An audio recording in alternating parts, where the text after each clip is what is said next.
Support for this podcast comes from CLR Clear. For the annoying mess you're facing down in your home, you can fight the clean fight with CLR Clear. Battle against calcium buildup. Go toe-to-toe with toilet scum. Duke it out with disposal rot. The entire line of powerful formulas works hard to vanquish dirt, grime, and deposits all around your home.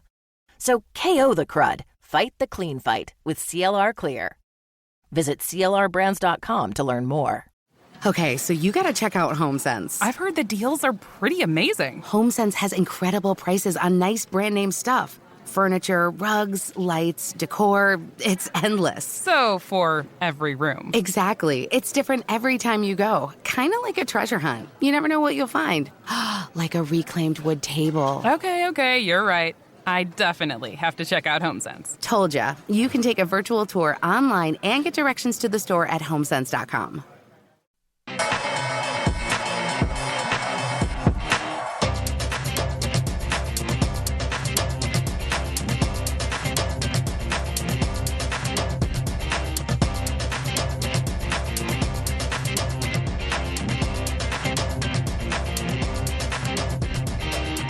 Welcome into Betting Across America. Scott Seidenberg here alongside James Salinas. We are presented by BetMGM, coming to you live from the South Point in Las Vegas on VSiN, the sports betting network. It's a busy weekend in Las Vegas, and no, I'm not just talking about the Bruno Mars or Garth Brooks concerts, James. We got a huge fight on tonight at T-Mobile. It's the first UFC event here in Las Vegas with fans in attendance, and the town is abuzz. Let me tell you that. How you doing, bud? I'm doing great. Great to be on with you, Scott. Excited for today. Give me the background. What does the set look like? What is it like out there? You talked about the buzz out there in Las Vegas with UFC 264 happening just a few hours away from the first prelim to get after it. Set the scene for us out there in Las Vegas, Scott. It's hot. Need I say more? It's as close to back, if not all the way back, as you can say it is from pre-COVID days. I was on the Strip last night. It was an absolute madhouse, and I could just imagine what it's going to be like tonight outside of a T-Mobile Arena with the anticipation at an all-time high for Poirier-McGregor 3, the trilogy. We're going to get into this fight plenty coming up a little later on in the program, but I can tell you right now, James, I'm torn. I don't know which fighter is going to win this fight, and I don't know which side I'm going to bet. I haven't bet anything yet either, Scott. I'm kind of the same way. Just I'm thinking about the last fight 6 months ago or so, and the fact that I think the difference here, not only for the difference for thinking about where McGregor was as his mindset in the last fight, and he truly said it afterwards. I wasn't focused. I was looking ahead. I had plenty of other distractions. And, you got to have your mind right. You got to get your body right, for one, if you want to compete in any athletic endeavor. But you also have to have your mind right. And his mind was clearly not in the octagon that night. And I think now going forward here to tonight, not only is a different focus for McGregor, but now there's actually going to be, to your point, Scott, there will actually be people in the stands. And we know McGregor, the showman that he is, he feeds off of that. So that's kind of, is there, in a sense, a home court or a home advantage here for McGregor because there will be fans in the stands? I think that's part of something that we'll have to discuss when we get later into the show as far as handicapping this fight tonight. Yeah, I think one of the interesting things is you always see the public money coming in later in the week and towards the weekend on McGregor, and certainly with a heavy Irish contingent that usually comes into town. But because of the pandemic, they haven't been able to travel here, so it really, you're not seeing the odds move on McGregor, which I expected to happen towards fight night, but again, this is just too close right now to call. We might have to look at some fight props coming up a little later on in the program. But we got a Major League Baseball game that's about to begin a couple of minutes from now. It's the Blue Jays and the Rays. James, the Rays are going for their 6th straight victory. And aside on this game, I don't know how keen I am on either team, but I do like the over because Toronto has scored 5 or more runs in 4 of their last 6 games. And we saw this total rise from 8.5 to 9 at some places, 8.5 at BetMGM, so you still get good value there. Do you have a lean on a side, or are you with me on a total here for the Jays and Rays? Well, I'm going to be with you on the total in a sense where I'm going to be hoping that let's let the Jays bullpen dump that and get it over the total, because I'm going to go the other way in the first 5. I'm staying away from these bullpens, in particular the Jays bullpen. So I'm going to get us a morning sweat going here, Scott, on our program today, because we know that first pitch is going to be here in a few minutes. I'm going under in the first 5. It's sitting at 5 runs. I did lay 20 cents on that, so the juice was at $1.20. But I'm going here with the first 5, more so with the starting pitching here. Yarbrough at home. He's been pretty sharp this season. We know playing at home and balls go to die there at Tropicana Field, but more so on the side of Stripling. Now, thinking about his start back on May 19th against the Red Sox, the coaches noticed that he was tipping his pitches, and they worked on his setup delivery to not give away those pitches. Since that time, he's only given up, in his past 8 starts, he's only given up 11 earned runs in those past 8 starts. And I think here, that's where we're going to see, it's a different Stripling. It's the Stripling that we've seen there with Los Angeles back in the day with the Dodgers, and that's where I'm going here in a pitcher's park, just the first 5. So we're going under the 5, laying $1.20, and hope those bullpens, especially for the Jays, start to implode like they have most of the season, and then that over total can hit over the 8. Actually, it's up to 9 now, juiced to the under at $1.15. Well, it's a smart bet, because in Major League Baseball this year, with the new extra inning rules, you can't bet full game unders. It's just a disaster. Plus, bullpens have been atrocious across the league, so you got to go, if you're gonna handicap an under, you go with the first 5 under instead of the full game under. And yeah, the full game total is what I am playing on for this one. Rays and Jays coming up shortly from the Trop. It's Betting Across America, the Saturday edition here on VSiN, the Sports Betting Network. We are presented by BetMGM. James Salinas, Scott Seidenberg here with you. You can follow on Twitter at VSiN Live, and a special guest joining us here in studio at the South Point, UCLA head basketball coach Mick Cronin. Coach, thanks so much for being here. What's up, Scott? You know, there's a lot of basketball going on in town, and it's not just Team USA getting ready for their thing, which is coming up, but some AAU tournaments, some things going on. Vegas is a basketball town. It really is. What always has been. It's really kind of the basketball capital of the world. Obviously, the pandemic slowed it a touch, but with USA basketball, and literally, I've been coming here since '95 every July. Wow. To enjoy the weather. Yeah. Right. All of us in coaching to watch AAU. So it's not as big as it once was with the AAU stuff, but being a West Coast guy, you got to be here. So plus, I heard the Irish haven't come to support McGregor, so they brought one Irishman. Yeah, there you go. Congratulations are in order. Johnny Juzang, Cody Riley, both returning to your program foregoing the NBA draft. You bring back nearly everybody from the Final Four team, with the exception of, I guess, Chris Smith, the senior. How do you feel about the roster? Because turnover happens, of course, in college basketball and all college sports. You get roster turnover from year to year, but you got to feel good about the players you have coming back. Oh, absolutely. It's amazing how I became a much better coach in one evening, right? I mean, when Cody Riley and Johnny Juzang decided to come back, I immediately became a much better coach. That's just how it goes. Players are everything. And with this transfer portal stuff, there's so many guys nowadays that are moving and shaking. I mean, I'm talking to guys out here on the road that have 6, 7, 8 new players that they're going to depend on this season. Now, we do have 3 new players. We have 2 recruits, Peyton Watson, Will McDonald from here, or Will McClendon from here in Vegas, and we got a transfer in Miles Johnson. So we got everybody back from that Final Four team and 3 new guys. So going to have to find some playing time for everybody. Coach, James Salinas out here in Denver. Absolute pleasure to have you on the program today. And I'm a big guy when it comes to culture of team and the identity of teams, and really the camaraderie that we see played out through the chemistry on the court. Starts in the locker room, starts with the leadership, starts with coaching, starts with you, Coach. And talking about Johnny Juzang, you mentioned he's coming back, and we just heard about that the other day. Can you talk about not only his ability on the court? We saw the run that he had through the tournament, going on a gimpy ankle. Just thinking about not only what he can do, his ability on the court and the toughness he displayed fighting through that injury throughout the tournament, but thinking about his impact on the team in the locker room, being one of the leaders on that ball club. Can you talk about some of the intangibles now that Johnny Juzang is coming back to your roster, some of those leadership intangibles that he's going to bring back to the court for your team? Well, I'm a big believer in all the stuff you talked about, James. Johnny's a great guy. It was really tough for us. We didn't have 6 months of COVID shutdown. So Johnny didn't even come into our practice facility till September 21st. So it only made sense that he was going to get better as the year went on. just bonding with his teammates, getting used to me yelling at him, and things like that. So, but he's just got a great spirit about him. He's got a great personality. One advantage we have is, being a Southern California predominantly program, our kids have known each other in this basketball world for so long. But I'm a big believer in the culture thing, James. I'm with you on that. And, my thing with guys is we don't talk ever. We don't use the word culture. We just say be a good guy.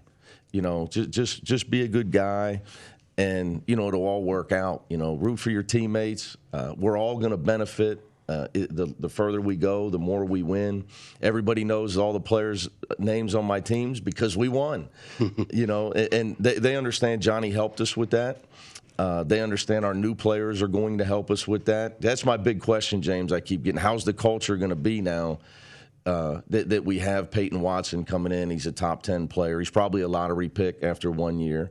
Will McClendon from here in Vegas, great player at Bishop Gorman, and Miles Johnson from Rutgers. But I don't really worry about stuff like that. We just talk about let's be good guys. Let's all try to enjoy this run as much as we can. And that's what I told Johnny. He said, what's the key when I come back, Coach? When he told me he was coming back, I said, we're going to have fun. You got to have fun, man. You can't, if you put too much pressure on yourself, it's not going to work. It'll hurt your year coming back and your goal of being a first-round pick. The older you get, the more you relax a little bit. So, I'm starting to show in my age. So, I don't know how much I'm relaxing, though. UCLA men's basketball coach Mick Cronin joining us here on Betting Across America, presented by BetMGM on VSiN, the Sports Betting Network. Coach, you mentioned the COVID restrictions from last season. Your anticipation for this year with fans back in the arena, a lot of the restrictions lifted across the country. It's certainly going to be a much different season than what we saw last year. Yeah, boy, in the Pac-12, it was tough. Like literally you have nobody attending a game the entire season here out on the West Coast versus the rest of the country they had some fans. Mm-hmm. So I think it helped us. We got to the NCAA tournament, and, we ran out for the first game, and there was people there. I mean, they were all Michigan State fans. Yeah. And they were at Purdue booing us, but it was like, hey, we got people here, So, and then, thanks to you guys, now I'll go back to getting yelled at when we're up 12 as the coach. And when you walk off the court up 12 at halftime, but you did not cover the halftime spread, you figure out now that, what the heck's this guy yelling at me for? Mm-hmm. We're up 12. What's this guy? What did I do? And I guess we were 12 and a half in the first half. So, I mean, that's kind of the life now of a coach. So, but it's all fun.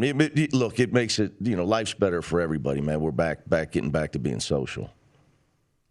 Mick, I got to ask you this. So we talked about the culture, one of the questions I asked you, and I'm just going to put this prop up because this is something that I have. I used to coach high school basketball for a number of years. I still coach youth sports at my other job out here in Denver.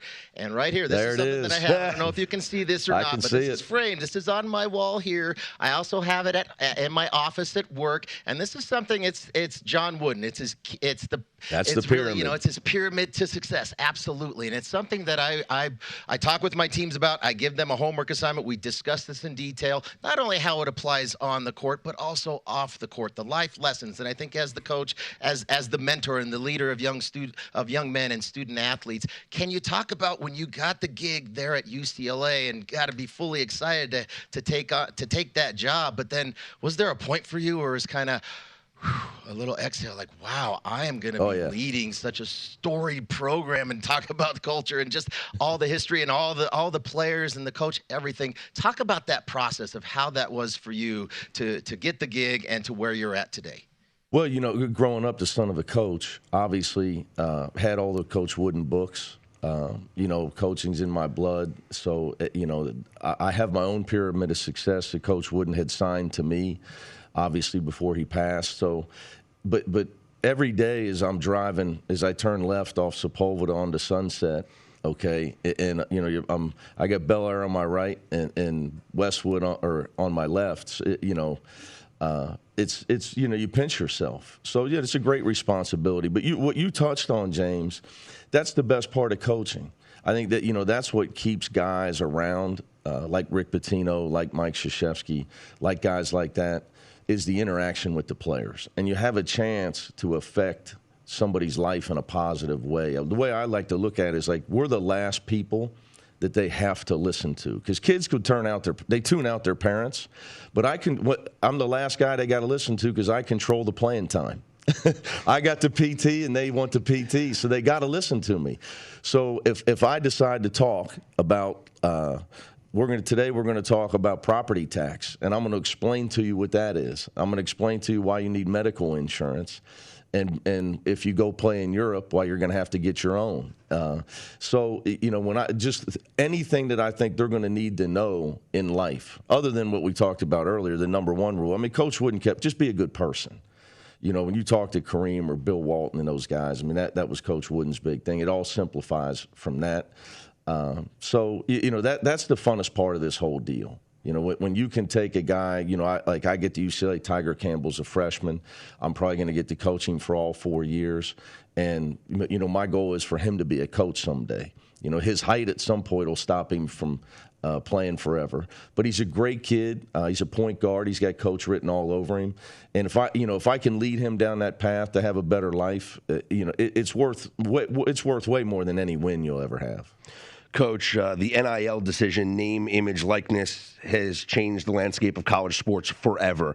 How challenging is it for you and other coaches to try to navigate these waters in this first year of NIL? Well, we knew it was coming, and it should have come. I mean, it's a long time coming. Kudos to Ed O'Bannon and Sonny Vaccaro for making that happen years ago.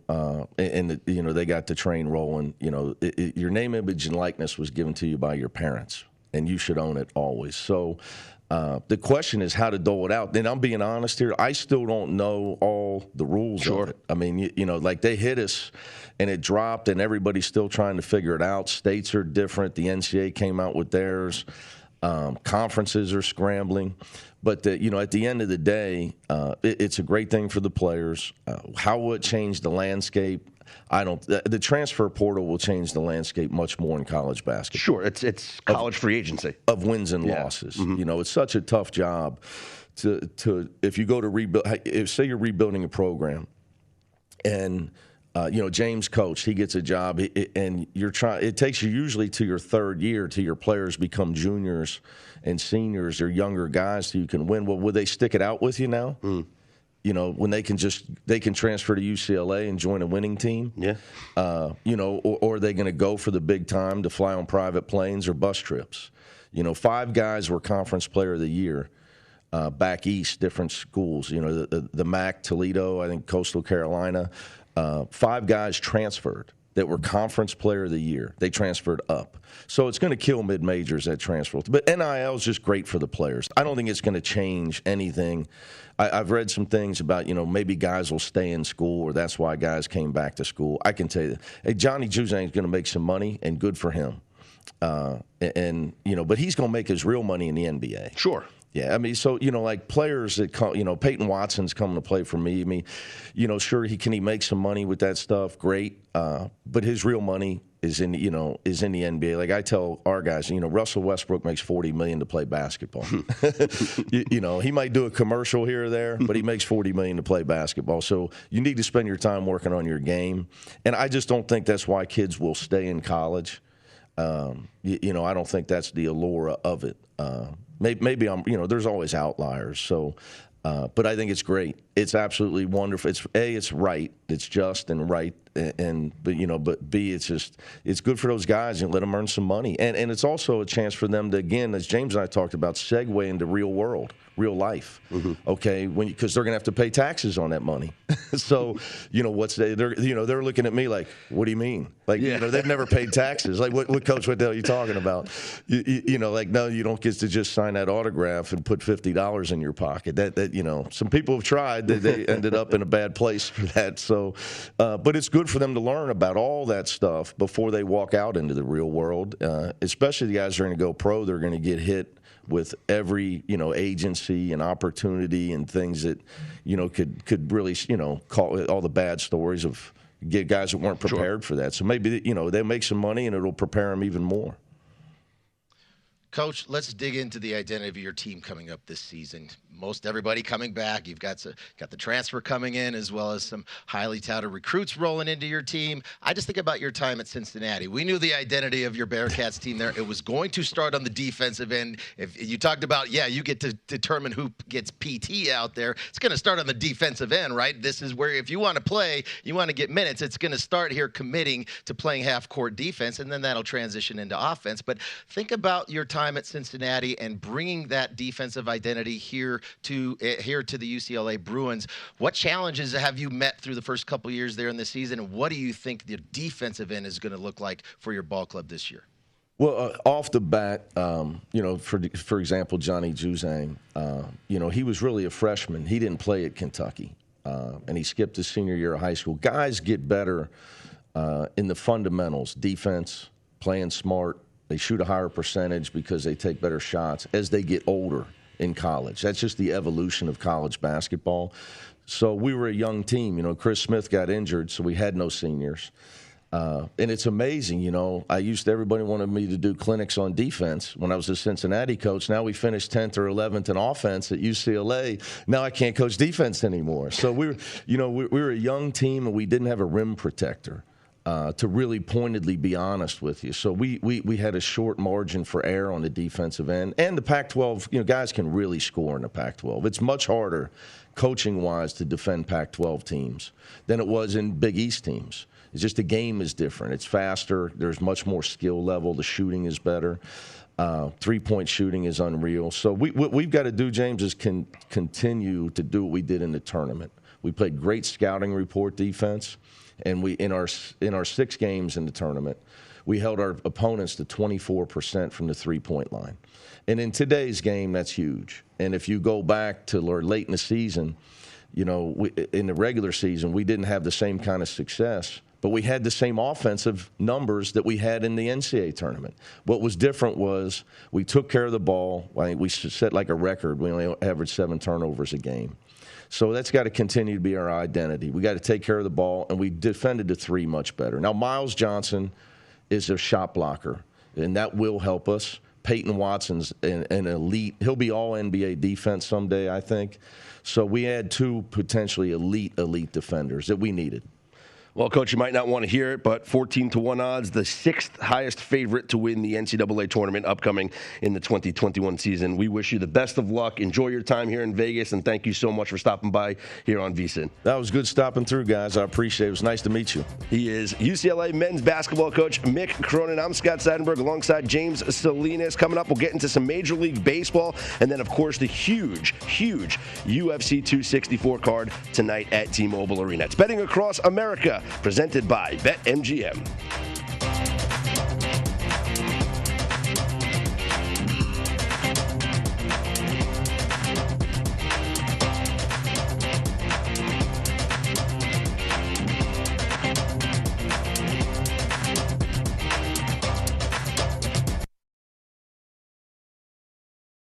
It's crazy how much we have to pay for outdated, impersonal healthcare, and even crazier that we all just accept it. It's time to face facts. Healthcare is backwards. Luckily, there's Forward, a new approach to primary care that's surprisingly personal and refreshingly straightforward. Forward never makes you feel like just another patient. Backed by top-rated doctors and the latest tech, Forward gives you access to personalized care whenever you need it. Using in-depth genetic analysis and real-time blood work, Forward's top-rated doctors provide you with in-depth insights to better understand your genetics, mental, and physical health. They then create custom, easy-to-understand plans to help guide you to achieving long-term health. With Forward, you get unlimited in-person visits with your doctor and access to care anytime via the Forward app, all for one flat monthly fee. It's time to stop accepting backwards healthcare and start moving your health forward. Visit GoForward.com today to learn more. That's GoForward.com.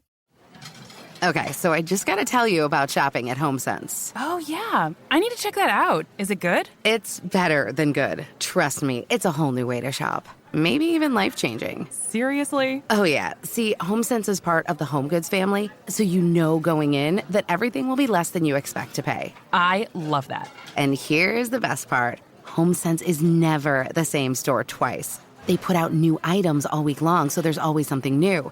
Every visit's kind of like a treasure hunt. The other day, I found a zebra print accent chair. Ooh, I could use a new chair. HomeSense has stuff to plus up every room in your house. There's so much to choose from. Furniture, rugs, lights, all the decor. So many throw pillows, wall art, and bowls. Okay, you got me. I've got to check out HomeSense. You can take a virtual tour online and get directions to the store at homesense.com.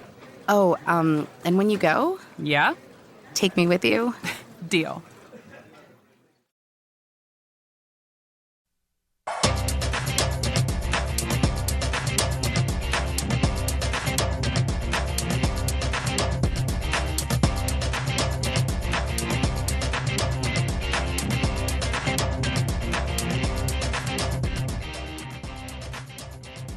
With basketball, hockey, and baseball games every week, it's time to get into BetMGM Sports Nevada, premier sports betting app.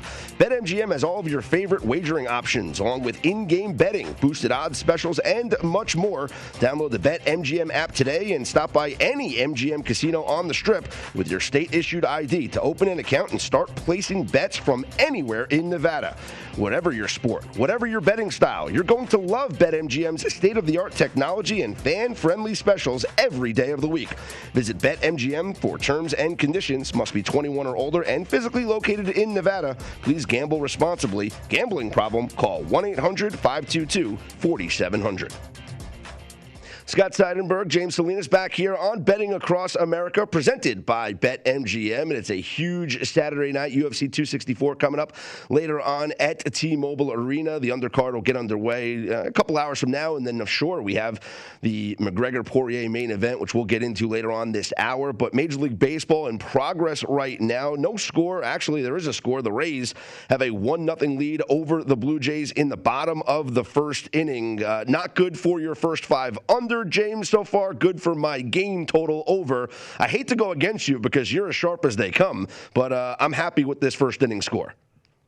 That's the first pitch from Stripling, leaves the yard. Brandon Lowe takes him yard ball, not hard ball here. And just, oh, look at this meatball. I'm watching the replay here now. Just a big fatty right over the center cut, right over the heart of the plate, and trying to get ahead. And he works ahead, and he has been pitching up in the zone. But ultimately, balls don't leave the yard too much there in Tropicana. But ultimately, yeah, first pitch, one home run, one run on the board. Still got a ways to go. Let's get it. We still got a ways to go, so let's have some fun today, Scott. Yeah, it's going to be a fun day. There's a large Major League Baseball slate and a couple of games that are starting relatively soon. And one of the games that I'm actually focused on is the Athletics and the Rangers, because I call it fade Folty, James. I love fading Mike Foltynewicz. This guy gives up runs in every single one of his starts. The last two times against the A's has given up 2 runs in both of those starts. And I'm actually going to look at a first 5 play here for the A's against Mike Foltynewicz and the Rangers. So I'm with you. I've been fading Folty as well. The spot here, I'm not going to play the side or the total. It's juiced up to $1.35 now for the A's, and it's over 9. Yesterday, I went the under. I kind of was contrarian. I know the money and the line move was going towards the over last night, and had a no-hitter, did the A's through the 6th inning or into the 6th inning anyhow. So that always helps when you're playing the under. Here, in this case, I'm not going to play the side or the total. I'm going to play the A's team total going against Folty, like you said. And I really like this spot too. I'm going over 4.5 team total runs for the A's. Did lay 15 cents on that, but this is going to be the 3rd time they've seen Folty in less than 3 weeks. So that to me always gives an advantage to the A's hitters. Folty is what he is, and he's been getting tagged, especially in the month of June. Really high ERA in the month of June. I think this is where we're going to have an opportunity here. The ball does leave the yard off his off bats from Oakland as well. He's given up 24 earned runs in the last 31 innings pitched, including 9 home runs. Give me team total for the A's over 4.5 today, laying 15 cents. Love that play. Also at 1:05 coming up Pacific time, it's the White Sox and the Orioles. Lucas Giolito on the mound against Thomas Eshelman. And, you know, the Orioles have been such an interesting team this year because you've gotten incredible money line value on them as a heavy dog, and they have surprised teams winning games when nobody expects them to. Against a pitcher like Giolito, the price is north of 200 for the White Sox. Can you make a case for taking the Orioles here at plus 180 on BetMGM, or the pitching matchup is just too much to even think about that money? Well, right now, I probably won't play that, but thinking about Giolito, this is not waiting for him to round into form. When is he going to catch up to the expectations that were put on him for over the last couple of seasons? The month of June really struggled in the month of June. His ERA was over 4, and then against a really light-hitting Tigers team on the road, his last start out on Independence Day, he got tagged. They lit him up. 10 hits, 6 earned runs in 5 innings in that game against the Tigers. I think here, the other part, too, there's a lot of injuries going through that clubhouse right now for the White Sox. And right now, not only at the lineup, they have some of the bullpen is on the shelf as well. So right now, that's the struggle too, Scott. Being careful and picking your spots with just 2 days to go before the All-Star break. Some folks already have their bags packed, whatever beach they're going to be traveling to. This will be a stay-away game for me. Okay, a game that I like the most probably is coming up later on this evening, so I'll tease that ahead for later on in the program. I'm Scott Seidenberg. He's James Salinas. It's Betting Across America, presented by BetMGM, right here on VSiN, the sports betting network. Always on Twitter at VSiN Live.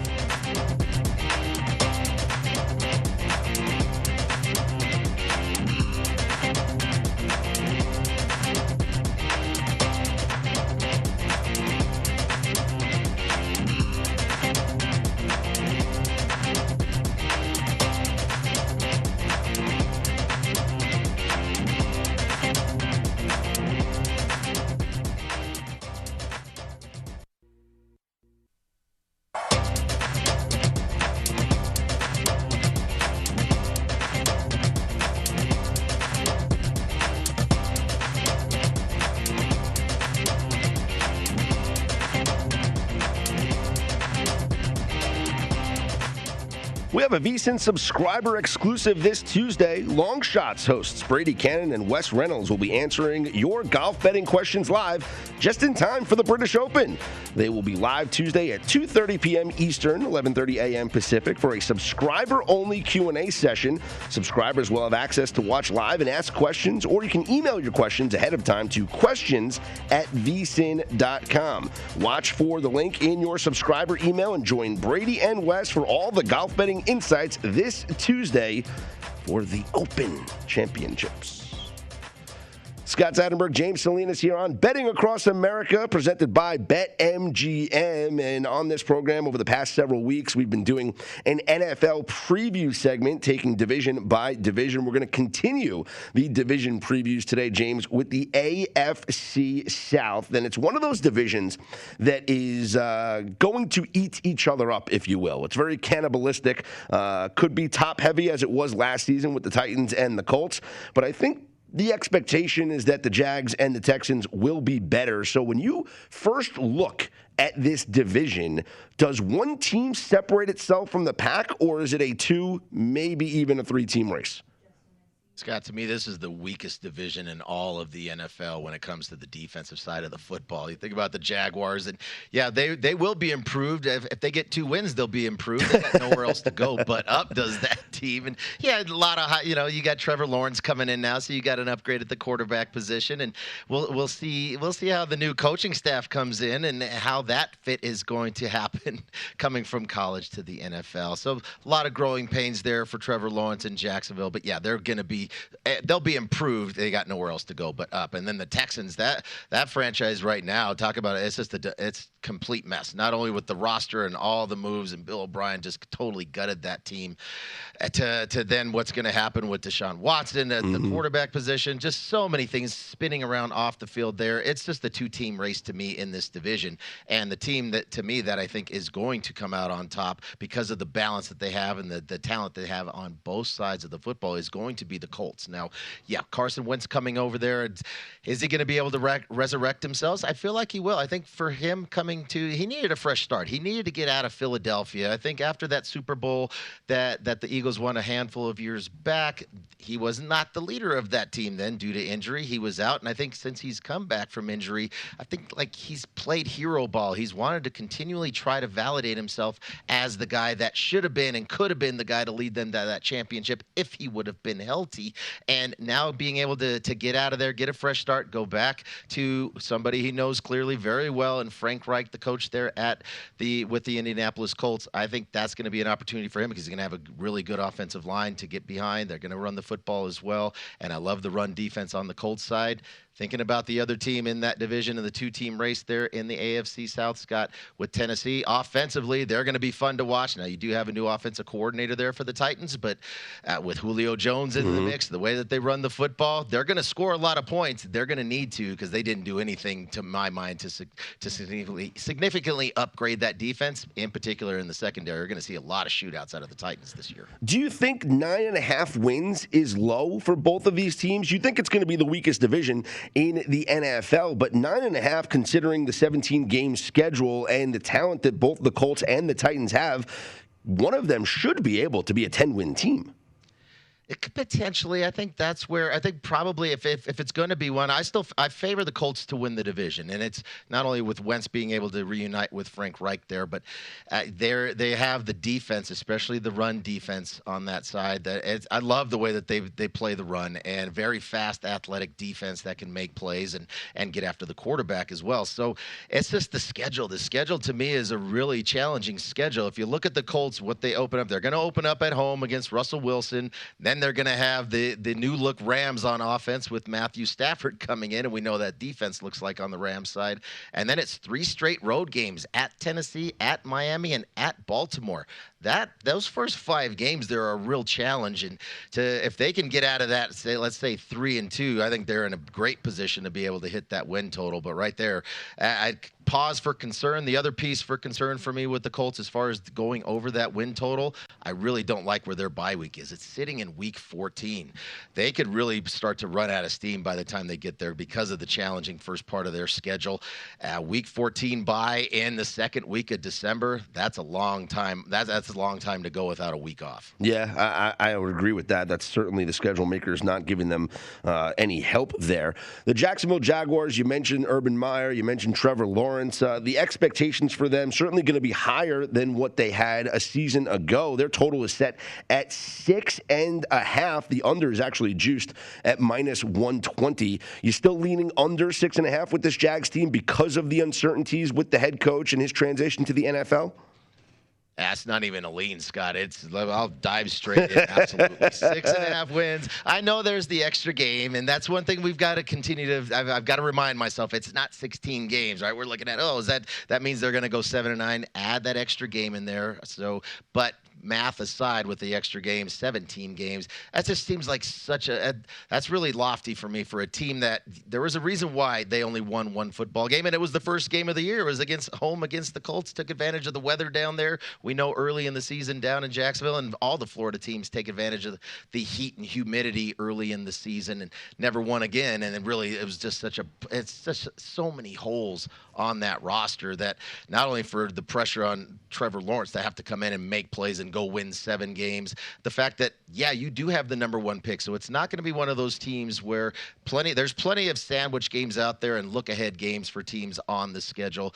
I don't think Jacksonville will be one of those, not only with Trevor Lawrence, the number 1 pick, but also you mentioned Urban Meyer and the pedigree that he brings, at least from college. I just have questions of how that's going to translate at the NFL level when it comes to coaching. So for me, 6.5 wins. It's just juiced at $1.20 to the under. I'll lay that 20 cents, no doubt. Well, hey, it might be 10 years too late, but Tebow, he's there. So you never know what's going to happen in Jacksonville. Speaking of Trevor Lawrence, he is your favorite to win Offensive Rookie of the Year at +300 on BetMGM. Sure, the quarterback is the sexy position, and reasonably, that's the reason why it's the favorite to win the award. But do you like Lawrence to be the Rookie of the Year for the offense?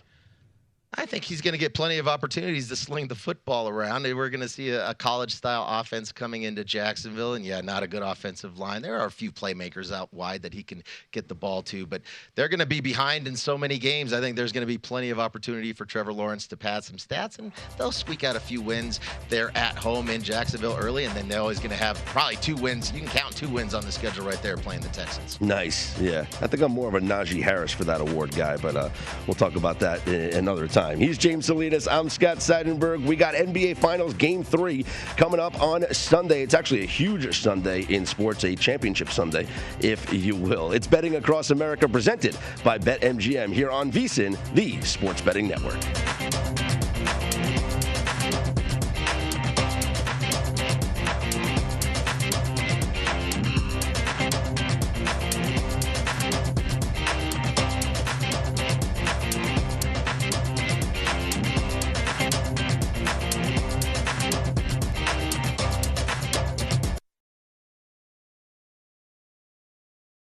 Support for this podcast comes from CLR Clear. If stubborn shower mold has you miffed, or you're hard-pressed to get rid of hard water buildup, it's high time you kick your so-so cleaning products to the curb. It's time to fight the clean fight with the CLR Clear family of products. CLR Clear knows there's all kinds of dirty, which is why they offer products to help you take on messes all around your home. So go on and fight off that countertop crud. Square up with those carpet stains. Go crazy on your garbage disposal gunk. CLR Clear has formulas to help you get the dirty deeds done. Plus, many of their products meet the EPA's Safer Product Standard.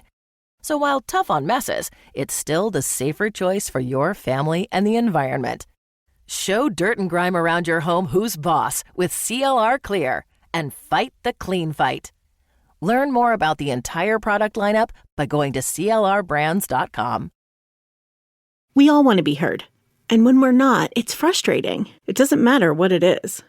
Look, you order a sandwich with extra avocados. Then you get the sandwich, nothing. Nada, zip. Look, you and I both know extra avocados is a weird request, and extra avocados is even weirder. But that's not the point. You just want to be heard. And when you're not, it doesn't feel good.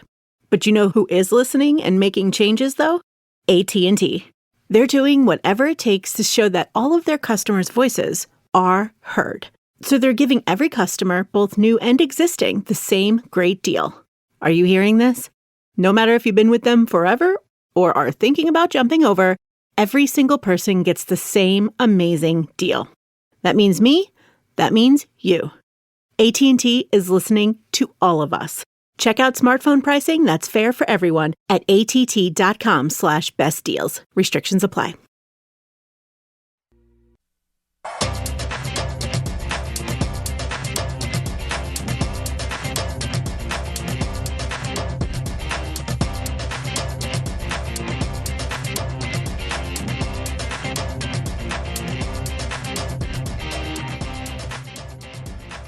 Get in the ring with BetMGM, the king of sportsbooks.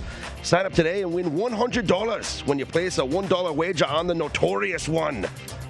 Yeah, Conor McGregor to get his revenge in the main event on July 10th. Simply use bonus code VSiN100 when you place your bet to take advantage of this knockout offer. Enjoy fight night more than ever with BetMGM. New customer offer, paid in free bets. Visit BetMGM.com for terms and conditions. 21 years of age or older to wager. Colorado, Indiana, Iowa, Michigan, New Jersey, Nevada, Pennsylvania, Tennessee, Virginia, Washington, D.C., or West Virginia only. Excludes Michigan. Disassociated persons, please gamble responsibly. Gambling problem? Call 1-800-522-4700 in Colorado, Nevada, Virginia, and Washington, D.C. 1-800-270-7117 for confidential help in Michigan. 1-800-GAMBLER in New Jersey, Pennsylvania, and West Virginia. And 1-800-BETS-OFF in Iowa. In Tennessee, call or text the Red Line at 800-889-9789. In Indiana, call 1-800-9-WITH-IT. Promotional offer not available in Nevada. Terrible Irish accent there for the notorious one. Good thing I didn't do it in front of his face because he'd probably knock me out, James. But I've been to enough McGregor press conferences that, I can hear his voice in my head. I just can't replicate it as well. It's all good on this end. Cheers to you, Lottie. Let's have some fun. I love it. I'm excited for the fights tonight. How many of the countdown? I need a little clicker here. When is the first fight going? Let's get after it. Yeah, it's a great card, too. It's not just McGregor-Poirier. You got great fights on the undercard. We're going to get to all of it with Reed Kuhn, our MMA expert, joining us a little later on in the program. NBA Finals, James, it's been exciting. It's been very profitable if you like the Suns and you like the overs and some player props as well. The Suns with a 2-0 series lead on the Milwaukee Bucks with the series shifting to Milwaukee, and the Bucks are a favorite here in Game 3. As far as the series prices on BetMGM, Phoenix minus 500, Milwaukee plus 375. You can get some good value, though, James, on the exact series outcome bets. If you think the Suns are going to sweep, that's plus 350. If you think the Suns win in 5, it's plus 190. Suns in 6 is plus 450. That's the same as Suns in 7. And if you do think the Bucks are going to come back and win this series, which I personally don't, but Bucks to win in 6 is 12-1. Bucks to win in 7 is plus 800. Any of those exact series outcome bets stand out to you? They do, because I bet 2 of them, and I didn't get involved with the series prices in any capacity in the first 2 games. Obviously, Game 1, we needed to see, was Giannis going to be available? Was he going to be out there? If he is, how effective was he going to be? And then for Game 2, I wanted to just see, was there any impact from him coming back in that Game 1 with his knee physically? Was it going to swell up? Was it going to limit his production? And clearly, Game 2, he looked just fine. Now, I don't think he's 100% healthy. There were a couple times he was on the ground. You could see he was kind of reaching at his knee. But getting through with the adrenaline and the aggressiveness that he played with, that gave me that kind of alleviated my concerns for Giannis going forward, plus the fact that we're having extended time throughout the playoffs now. It's not alternating days and games. They've had 2 days off in between games now, with Game 3 going tomorrow night, Sunday. So I did get involved yesterday, as a matter of fact, with the Suns. And I agree with you. I don't think the Milwaukee's going to be able to come back. I just don't like the lack of defensive adjustment and the effort to be able to try to get physical with this Suns team. It's just really not within the character of the Milwaukee Bucks to play that way. But I do think they're still going home. So it's not, this series isn't finished. We've seen this before with the Bucks, the first couple games. I just think of the Nets series back in the second round of the Eastern Conference playoffs. They were a complete no-show in those 2 games against the Nets, and then it was a different team playing at home. No, Harden was banged up, and he was out, and then Kyrie got banged up midway through Game 4. But this is not a Bucks team that's just going to go down and lay down when they get back home. I suspect we're going to be able to see a 2-2, a series tied at 2 when we go back to Phoenix come Game 5. So I got involved with the Suns to win the series, both in 6 games and in 7 games, plus 450 and plus 450 there. Now, yeah, I did have to put out 2 bets to get there, but if we get to that point, and that's what I'm obviously hopeful for, it's got to start with Game 3 and a Milwaukee Bucks win, Scott. If they don't win Game 3, now I'm in danger of being swept. But I think we'll see a really spirited effort and a much better effort on the defensive side when it comes to physicality, with some adjustments that I think the Bucks should make. Now, will they make them? That's up for question. It's interesting because we saw how Game 1 unfolded. Chris Paul and DeAndre Ayton had their way with the Milwaukee Bucks and the pick and roll. They kept switching. Brook Lopez was abused by Chris Paul. DeAndre Ayton was on a lesser player as well. And you expected Mike Budenholzer to make an adjustment from Game 1 to Game 2, which he did. They put Drew Holiday on Chris Paul as opposed to having Holiday guard Devin Booker. So that eliminated that pick and roll. DeAndre Ayton was a non-factor. But what happened as a result of that defensive game plan switch was that you let Devin Booker go off. You let the Suns get open looks from three-point range, and sure, they hit 20 of 40. That's not going to happen every single night, but the Bucks did lead the league this year in allowing open three-point looks. So what else are you going to expect? I just think that Phoenix is too strong offensively and has multiple ways of beating you that I honestly don't think the Bucks will win 2 games in this series. They'll get 1 at home because they're so good at home, and I do expect them to come out strong. They're rightfully a favorite in Game 3. The play for me would actually be the first quarter of this Game 3. Because look at what happened in the first quarter of Game 2, James. They made the adjustment from Game 1 to Game 2, and they played really well. Outplayed the Phoenix Suns in that first quarter, outscored them 20-0 in the paint. And if not for those ridiculous made three-pointers, they would have had much more than a 3-point lead going into the second quarter. I expect another adjustment from the Bucks, and I expect them to have a lead after the first quarter in this game on Sunday. Scott, the adjustment I'm expecting to make, or at least I'm hoping that they'll make, is less minutes for Brook Lopez out there. He's a complete liability in that pick and roll. He's just a big monolith. He can't move. And you're seeing plenty of times, so many times he's matched up on the switches or the fact that they can't get over the top of the screens. And now he's got to guard Chris Paul at that foul line extended area. That's where Chris Paul feasts in the NBA. And you're going to try to have Brook Lopez have to close out to that. Not a good matchup. I think we'll see less minutes, or I'm hopeful we'll see anyway, less minutes out of Brook Lopez, more minutes out of Bobby Portis. Now, Portis coming off the bench, he's a very physical player. We know the style and the brand of basketball that he's going to bring, and I think that's what the Bucks need. They've been really soft defensively, not only with the drop coverage, I call it the soft coverage of how they attack, or the lack of attacking the ball screen. And really, to me, got to double the ball. Take the ball out of Chris Paul's hands. Don't let him facilitate in the middle of the court there. Take it out of his hands. Make somebody else beat you. But ultimately, too, I think if you get Portis in there, because we did see that more of a smaller lineup when they were playing the Hawks, he was able to really get in there and be an enforcer physically in the painted area, getting blocks, getting block shots, not only block shots, but getting boards. I think that's what we need to see more of defensively from the Bucks, is just being more physical defensively. Put a body on somebody, make them feel you out there. And so we've been digging into the prop market as well going into this series and throughout the playoffs, really, Scott. It's been a pretty profitable market to try to bet on, but ultimately it comes down to trying to figure out the X's and O's and the matchups, the adjustments that these coaches are getting into, in this case here, Game 3. Yeah, I've been really good with the props here. I've been giving them out all week on VSiN. I had DeAndre Ayton over in Game 1, Devin Booker over in Game 2, because I thought it was going to be the Devin Booker game for the reasons that we mentioned, the way that they changed their defensive game plan. I'm still kicking myself for not taking the over on Giannis. That was probably the easiest bet you could have looked at for Game 2. You knew he was going to go off. So I'm still kicking myself for missing that opportunity. But going back to DeAndre Ayton here for a second, his number was 15.5 in Game 1. It went up to 16.5 because of the 22-point performance he had in Game 1. He was a non-factor in Game 2. The prop line has dropped back down to 15.5, and I think that's extremely generous for the book. I'm expecting DeAndre Ayton to go off here in Game 3, and I'm going to take the over on Ayton's 15.5. You saw that Monty Williams video where he's coaching him up on the sidelines and boosting up the emotions there of a down DeAndre Ayton because he wasn't contributing that much offensively. So I expect a bounce-back performance from Ayton here in Game 3. I'll go over the 15.5 points.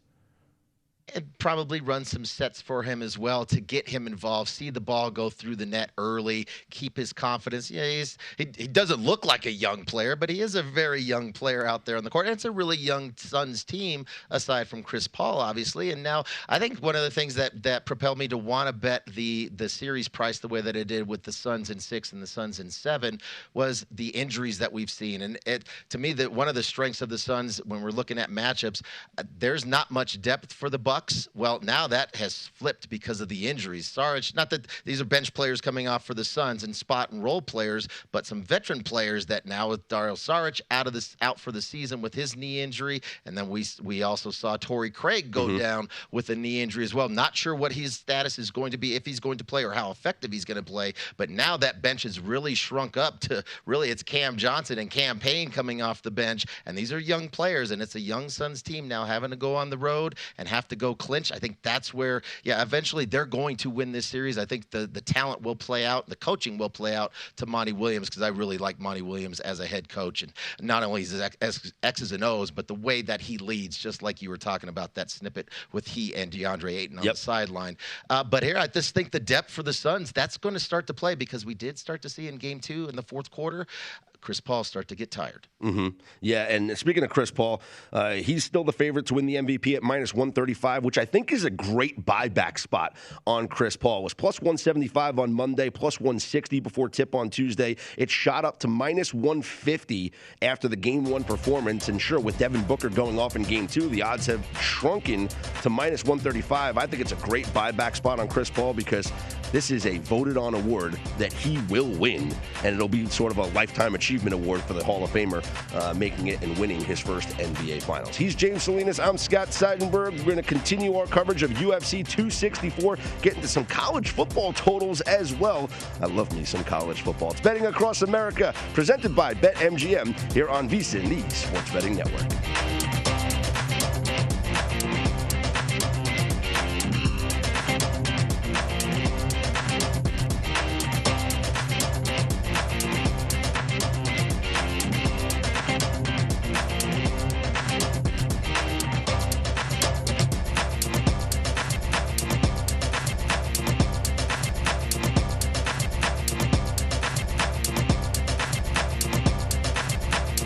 This isn't just basketball. This is the NBA playoffs. And with William Hill Sportsbook, you can dial up the playoff intensity from the palm of your hand.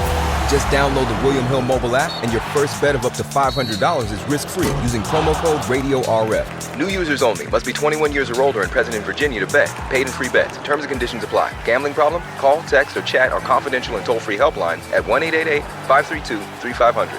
William Hill Sportsbook. Proud partner of the NBA. Let's make it interesting.